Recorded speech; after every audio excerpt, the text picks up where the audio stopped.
যাই। পানির ভিতর স্বর্ণ, তাও আবার দুইটা। ওর আগে যেভাবে হোক থামাতেই হবে। জাহিদ ভাই, ও জাহিদ ভাই। আরে জাহিদ, তোমার লগে আমার কিছু কথা আছে। কি কথা? তোমরা এমন দৌড়ে আইলা?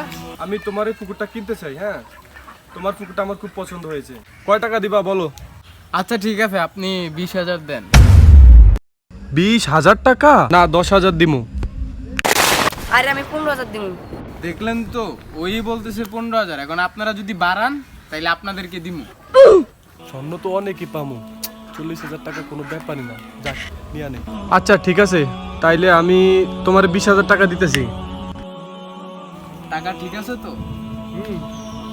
হ্যাঁ, 100% ঠিক আছে। আচ্ছা ঠিক আছে, পুকুরের যা কিছু আছে সব তোমার। বুঝলাম না, আপনি ওর মুখ চাপে রাখছেন কেন? আর তুমি জানি আমারে কি জানি বলতে চাইছো না? আরে এমনি ধরছি। কি রে, ঠিক আছে না?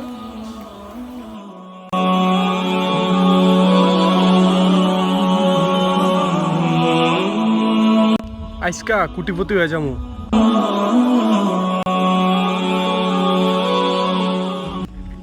ল একটা গলার নেকলেস।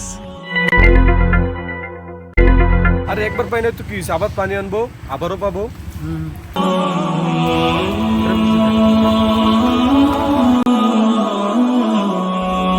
এই লো স্বর্ণ।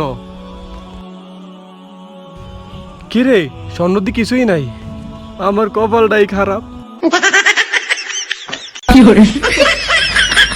বন্ধুরা দেখলেনই তো, লোভ করলে কি পরিমাণ ঠকতে হয়। তাই সবাই লোভ থেকে দূরে থাকুন।